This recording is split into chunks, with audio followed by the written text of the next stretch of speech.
Eu saúdo a igreja na graça e na paz do Senhor Jesus.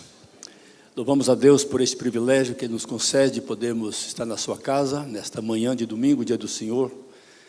E realmente é um privilégio podermos adorá-lo, podermos servi-lo. Que o Senhor esteja abençoando o seu coração e que já o que foi feito, os cânticos, a leitura da palavra do Senhor tenha falado ao seu coração. Eu quero convidar você para que abra sua Bíblia na carta de Paulo aos Gálatas, capítulo 6, Gálatas, capítulo 6, nós vamos ler dos versos de 1 a 5.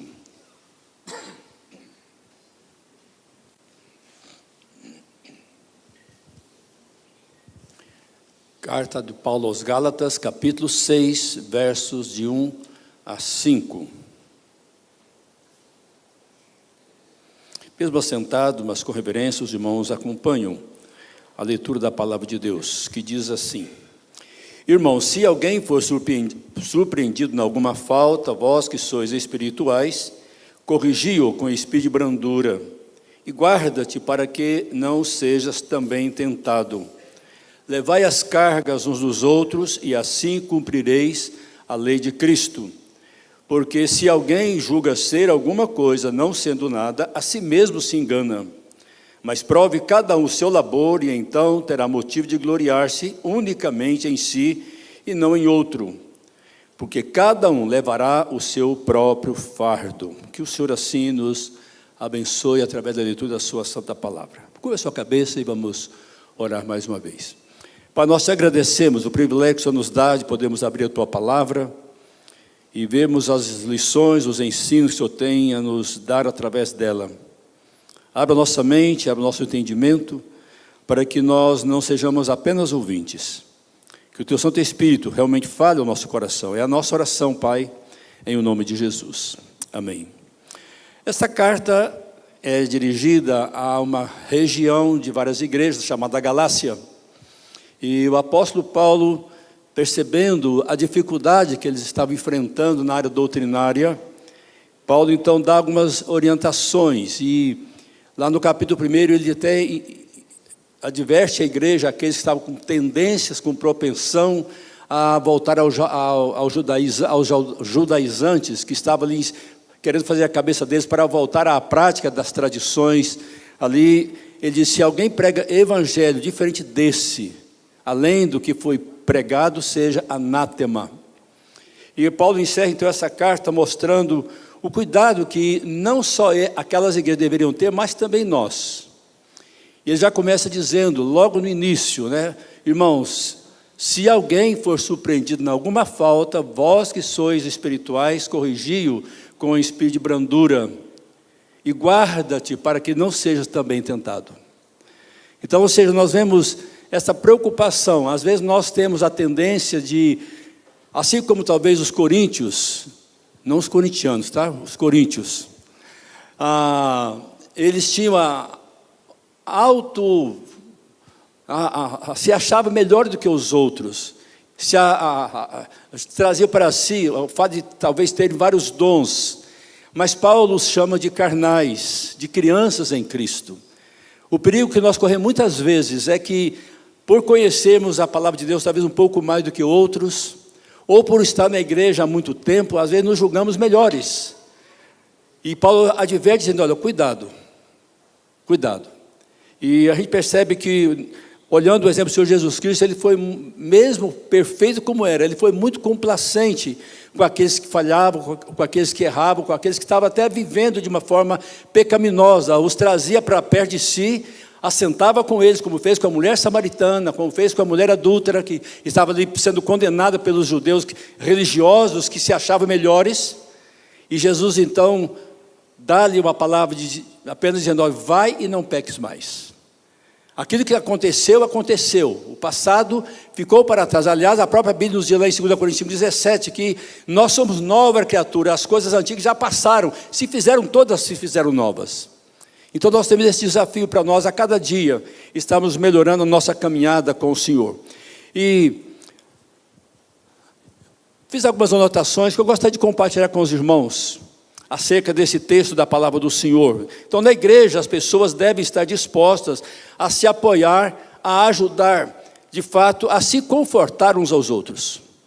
Nós sabemos, agora mesmo, nós acompanhamos também o pastor da igreja, o pastor Gustavo, e tantos outros, que perderam seus entes queridos. É um momento difícil.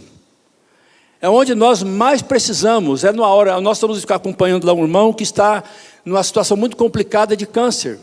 Uma pessoa que praticamente não tinha nada, de repente, amanhã vai ficar 5 a 6 dias internado, 24 horas, fazendo quimioterapia. E a família não pode ir à igreja.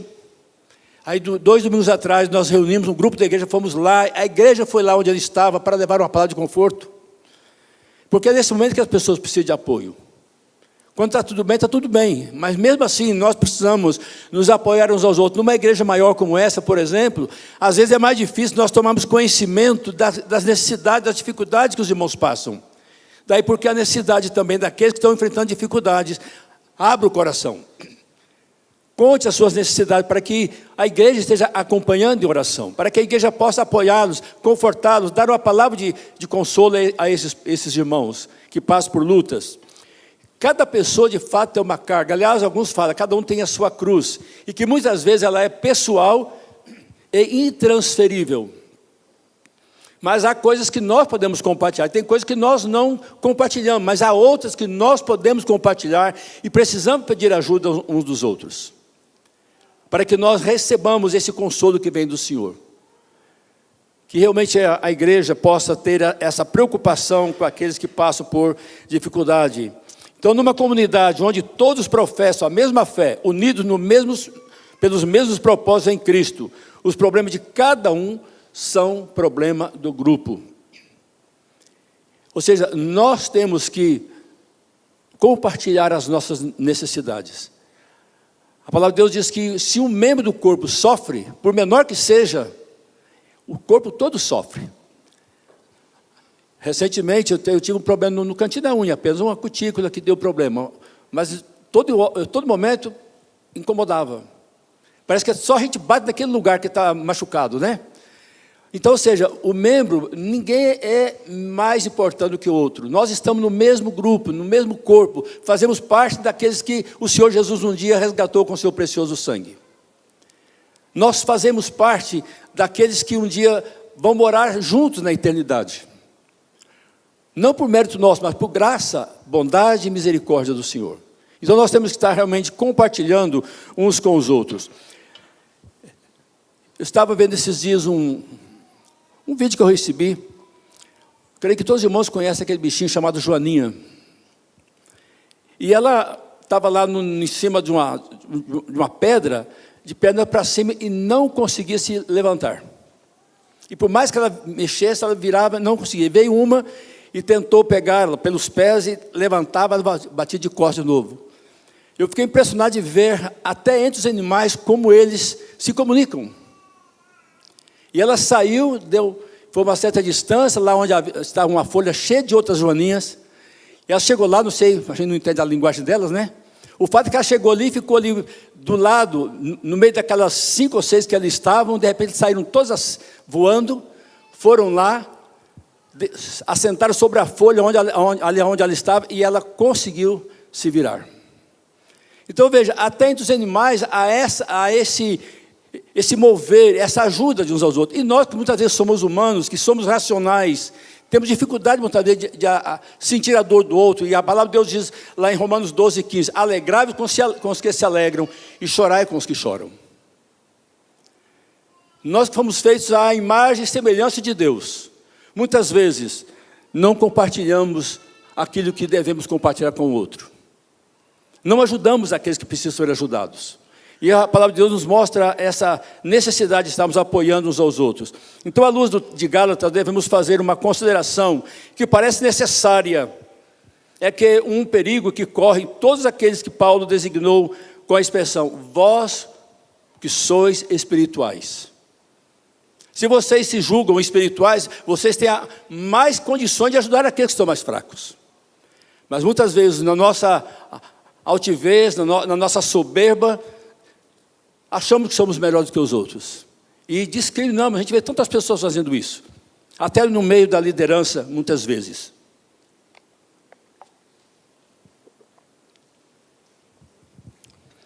Facilmente o cristão zeloso poderá tornar-se intolerante, se perder de vista o exemplo de Jesus Cristo. O mestre intocável em sua retidão e pureza, no entanto, era tolerante e paciente. Como é difícil, a gente está no ministério já há alguns anos. Às vezes há momentos na nossa caminhada, nos aconselhamentos, nos contatos, que dá vontade de ser um pouco mais rude, um pouco mais duro. A gente fica imaginando, puxa vida, a pessoa está na igreja há tanto tempo e ainda pratica essas coisas. Mas eu creio que somos desafiados a orientá-los a buscar mais a Deus, a se achegar mais a Deus. Aliás, Tiago diz isso lá na sua carta: achegai-vos a Deus e Ele se chegará a vós. E nós muitas vezes temos essa dificuldade de ajudar aqueles que estão passando por esses momentos, até espirituais mesmos. Com falta de tempo, às vezes falando que não tem tempo para ler a Bíblia, não tem tempo para orar. Que não é verdade, porque nós temos que administrar o nosso tempo de tal forma que tenhamos momento na presença do Senhor. Eu creio que devo ter falado isso aqui na outra vez, e repito: quem de nós não tem 20 a 30 minutos por dia, dentro das 24 horas que Deus nos dá?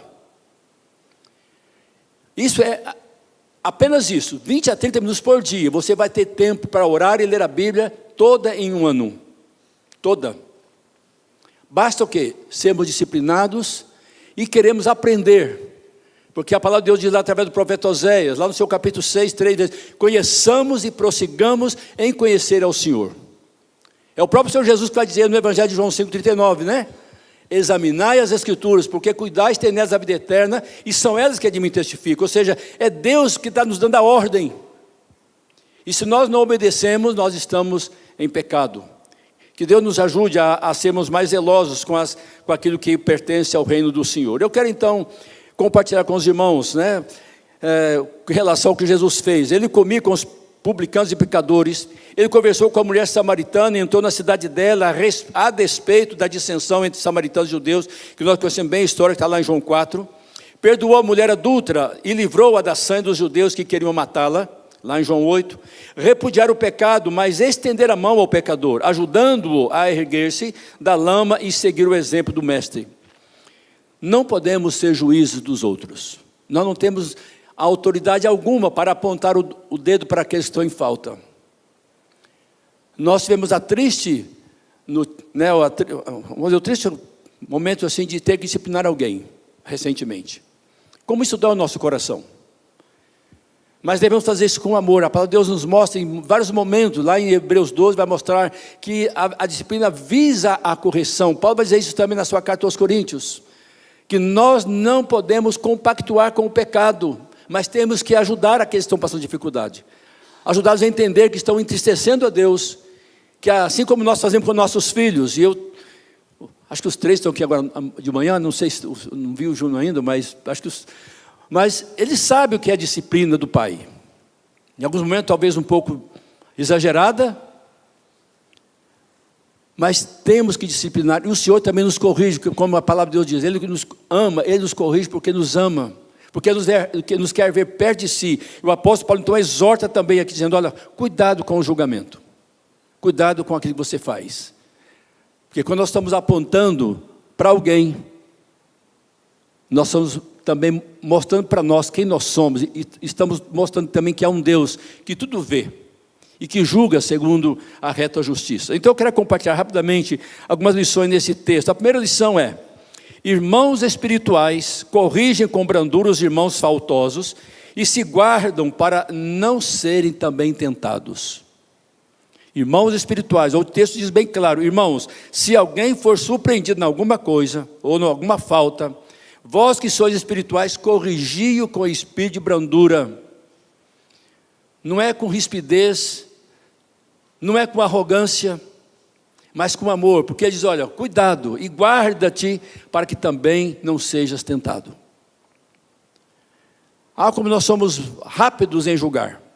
A gente vê o Senhor Jesus condenando os escribas e fariseus exatamente por essa prática de qualquer coisa, inclusive o próprio Senhor Jesus, que não deu motivo de condenação, de julgamento, ele estava a todo momento procurando uma oportunidade de achá-lo em falta.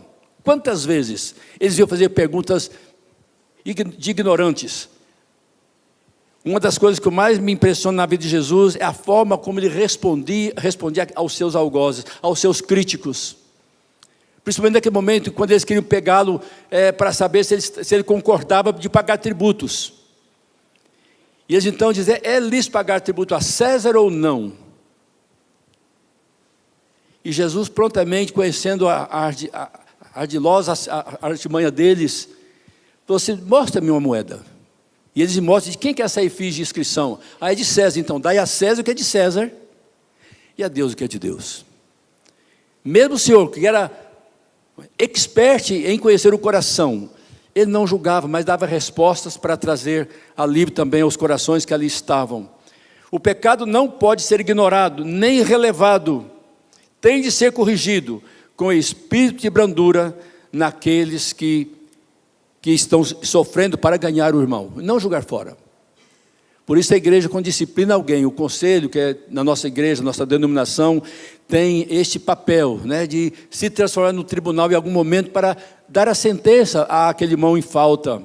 Mas ao mesmo tempo tem que acompanhar, orando com ele, sentando com ele, instruindo-o, para que ele possa se arrepender de fato e rapidamente ser restaurado no corpo de Cristo. Embora ele não saia, ele, como diz o salmista, no Salmo 51, ele perde a alegria da salvação. Ele perde a comunhão com Deus, porque a pessoa que está em pecado é bloqueado, porque o pecado faz separação entre nós e o nosso Deus. Mas uma vez confessado, nós recebemos o perdão e somos reanimados, como Davi coloca ali no Salmo 51. Assim, quanto mais um cristão se considera espiritual, maior responsabilidade tem em relação aos outros. Por outro lado, o cuidado para manter o nível elevado da vida espiritual é lembrado. Guarda-te para que não sejas também tentado. Que Deus nos dê graça para podermos continuar servindo-o com uma vida reta, íntegra na presença do Senhor. A pessoa humana tem esta característica lamentável, ou seja, não está realizado nunca. Não há um momento em que ela possa assegurar-se de que chegou a um estágio da vida espiritual e que não precisa crescer mais. Nós, enquanto vivermos, por mais que nós vivamos, somos desafiados a crescer na graça e no conhecimento do Senhor Jesus Cristo. Por isso temos que todos os dias, por isso o salmista vai dizer no Salmo, lá primeiro, repetindo até o que está lá em Josué primeiro também, né? Antes o seu prazer está na lei do Senhor, e na sua lei medita de dia e de noite. No Salmo 119, 98, ele vai dizer, quanto amo a tua lei, a minha meditação quando? Todo dia, não é de vez em quando, só aos domingos. E alguns são tão religiosos, né?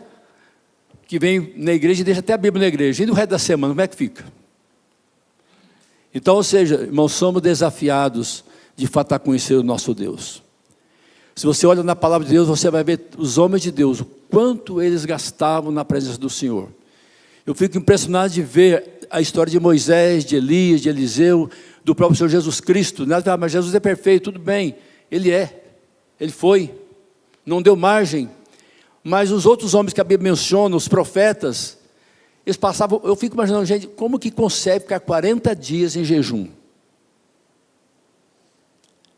Só alguém que tem uma intimidade realmente muito profunda com Deus. Quando nós decidimos, às vezes, jejuar um dia, já para quem...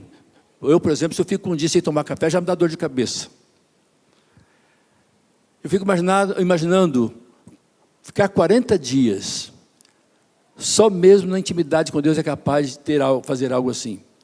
E nós achamos que passar 1 hora, 1 hora e meia na casa do Senhor, ou tirarmos um pouquinho na nossa semana, no nosso dia a dia, para estarmos na presença do Senhor, achamos que é difícil demais. Então, irmãos, que Deus nos dê graça, como cristãos maduros que somos, para que nós possamos realmente agradar mais ao Senhor. Por isso a palavra de Deus nos exorta. Paulo falando na sua carta aos Coríntios, lá no capítulo 10, ele vai dizer, olha, aquele que pensa estar em pé, veja que não caia.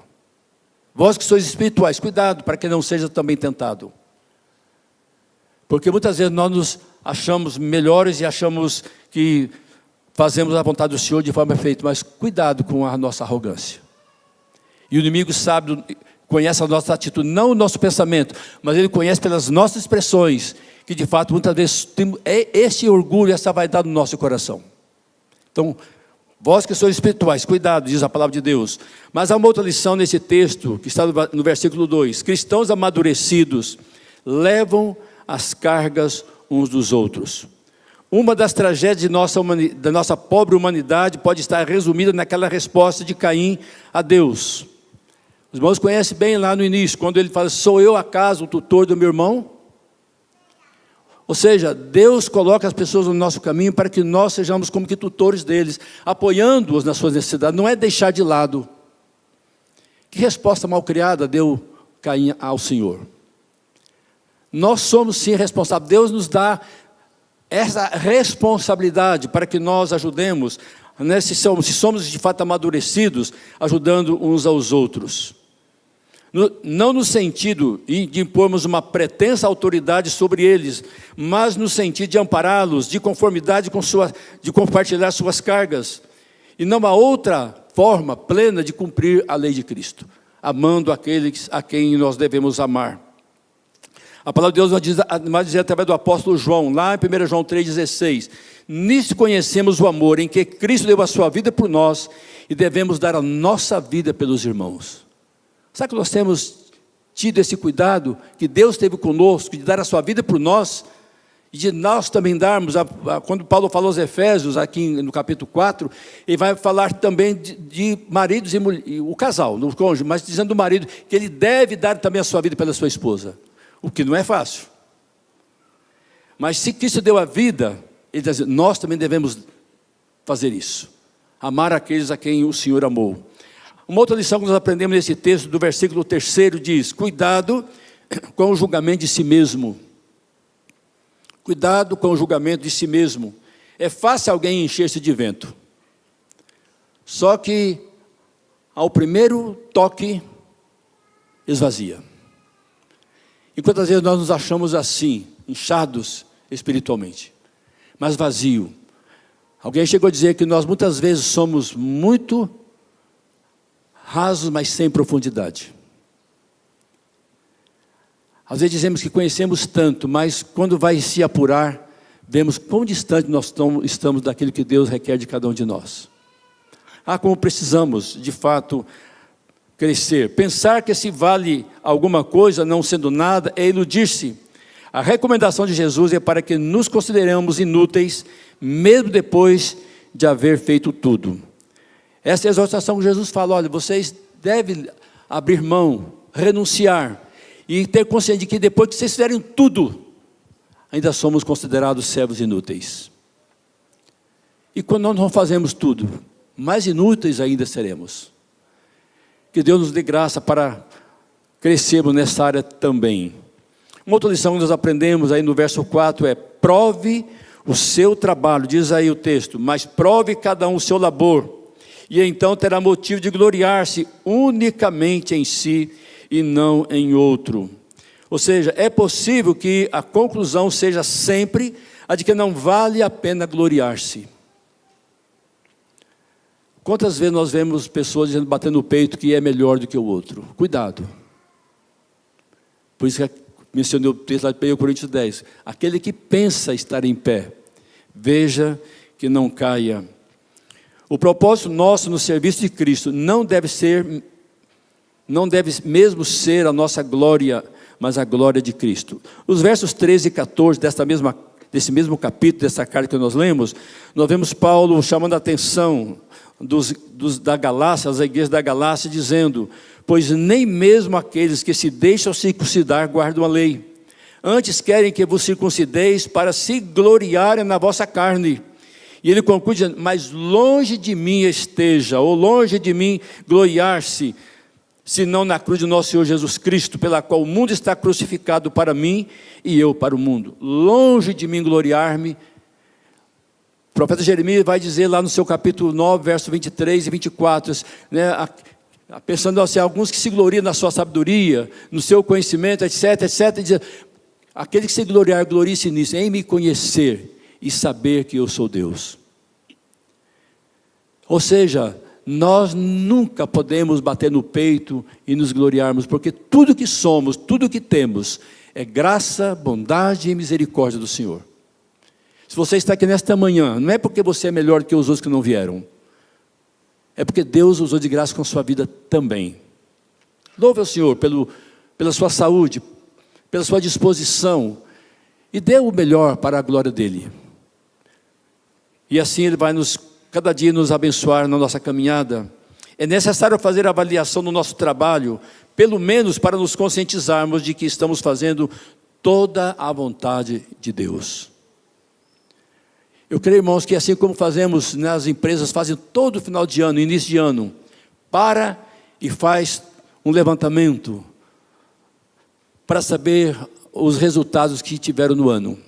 Às vezes nós paramos no final do ano e fazemos uma avaliação da nossa caminhada com Cristo e olhamos para trás e falamos, puxa vida, poderia ter feito mais, poderia ter orado mais, poderia estar mais presente na vida da igreja, na vida dos irmãos. E aí fazemos aqueles votos que nem sempre cumprimos. Esse ano eu vou ler a Bíblia toda. Vai muito bem nos primeiros dias, depois desiste. Aí no outro ano de novo, começa tudo de novo. E às vezes a gente fica 10, 15, 20 anos fazendo esse compromisso e nunca chegamos a realizá-los. E a Bíblia é muito clara, Deus fala, se você não pode cumprir, é melhor que não faça. Porque se fizer, eu não vou esquecer. Então que Deus nos dê graça para agirmos assim. E o último versículo desse texto que nós lemos, o versículo 5, cada um levará o seu próprio pecado, o seu próprio fardo. A referência é àquela parcela da nossa vida, que não pode ser compartilhada com ninguém. Outra lição deste versículo é que não deve ser nossa preocupação transferir nossas cargas para os outros. Presta atenção nessa frase final. O altruísmo cristão deve levar-nos a nos preocupar com os outros, não a preocupar os outros. Como altruísmo, como cristão que somos, nós não devemos nos preocupar os outros, mas nos preocupar com os outros. Olhe para aqueles que estão à sua volta, não apenas nos domingos. Hoje nós temos um recurso poderoso, que é o WhatsApp, né? Eu sempre gosto, embora numa igreja um pouco maior, a gente tem dificuldade de saber quem faltou no domingo, de manhã ou à noite. Mas na grande maioria das vezes eu percebo, e já logo à noite, ou na segunda de manhã, houve alguma coisa, irmão? O que aconteceu que você não apareceu hoje? Aí vem a justificativa. Alguns até vêm na igreja com medo do pastor cobrar, né? Porque não deve acontecer. Mas assim, eu creio que mesmo assim, os professores da escola dominical, em todas as classes, percebeu que alguém faltou, não deixe para o pastor, faça a sua parte. Porque isso vai fazer com que a pessoa se sinta valorizada, se sinta realmente partícipe do corpo de Cristo. Eu tenho certeza que o César, como maestro, quando alguém fala no ensaio, ele já percebe e quer saber por quê, né? Não é, César? Então, ou seja, nós temos essa necessidade de nos preocuparmos uns com os outros, dar esse apoio, esse suporte. Se houve enfermidade, ore com a pessoa, no telefone mesmo. Não precisa ir nem na casa dela. Hoje nós temos esse recurso tão precioso, que nos poupa tempo também. Mas se você pode estar presente, melhor ainda. Como a gente vê, irmãos, eu lembro de uma irmã que é da igreja, que já está com uma glória com o Senhor. Saí um dia para fazer uma visita e no meio do caminho senti o desejo de ir naquela casa. E chegar para o pastor, o senhor veio na hora certa, porque se o senhor não viesse aqui eu ia apanhar do meu marido hoje. Então, ou seja, as pessoas sentem a necessidade de estarmos próximos. E Deus pode nos conduzir nesse sentido de ver aqueles que são mais necessitados. E principalmente a liderança tem que tomar esse cuidado. E eu quero encerrar fazendo rápidas aplicações. Nenhuma sociedade humana, por fraterna que seja, poderá ser comparada em carinho, interesse e amor aos laços que unem os cristãos uns aos outros. E é na comunidade cristã que melhor se exercita a verdadeira solidariedade humana. É aqui que nós temos, não existe outra sociedade, não existe outro grupo tão precioso como a igreja. Porque lá fora, ninguém se preocupa com o outro. Mas a igreja deve se preocupar, até obedecendo uma ordem do Senhor Jesus Cristo. Ou seja, Cristo levou sobre si as nossas dores. Da mesma forma, nós devemos levar as cargas uns dos outros. Nós vemos lá em Isaías 53, quando Ele levou a nossa enfermidade, as nossas dores. tudo Ele tomou sobre si. O apóstolo Paulo vai dizer em Colossenses 2,14, vai dizendo, olha, todo esse dito que era contra nós foi lançado lá. Ou seja, hoje nós temos então condição de ajudar aqueles que precisam, porque Cristo fez isso por mim e quer que nós façamos isso. A obra da igreja, a ênfase evangelística, não pode prescindir desse espírito de solidariedade interna da igreja. Tal fato é parte do testemunho da igreja. Nós vemos isso em Atos 2, quando a igreja vive de tal forma, mostrando ao mundo essa comunhão, esse relacionamento, esse amor. E enquanto isso, acrescentava o Senhor, dia a dia, os que iam sendo salvos. Se a igreja vive essa comunhão, esse relacionamento, os de fora vão perceber. E vai querer fazer parte dessa igreja. A pessoa que conhece você lá no trabalho, lá na escola, ou lá no seu lar, a sua vida exemplar, ela vai querer conhecer esse Jesus. Querer conhecer a igreja, porque é ali que nós desfrutamos deste carinho, deste convívio entre nós. Eu quero encerrar lendo 2 versículos. Convido você a abrir sua Bíblia em João 17. Nós encerramos e lemos juntos esses 2 versículos. João, capítulo 17.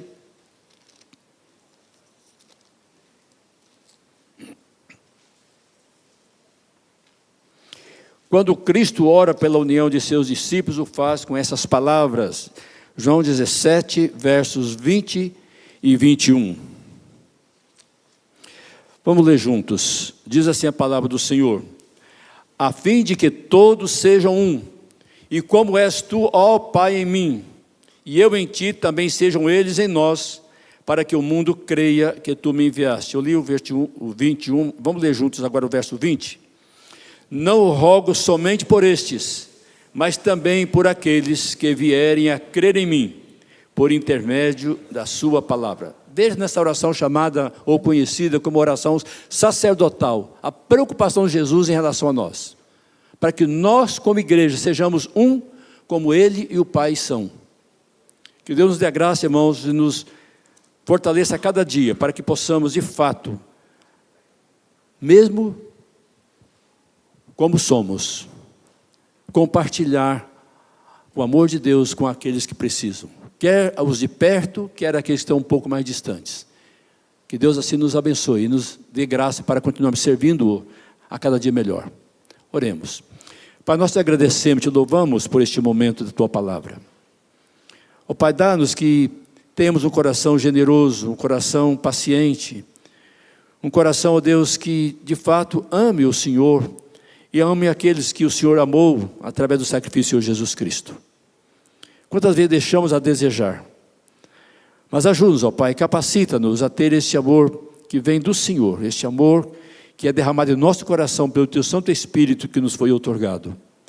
Abençoa-nos, pois, no resto desse dia e nos demais momentos na Tua presença. Fala-nos ao coração em nome de Jesus. Amém.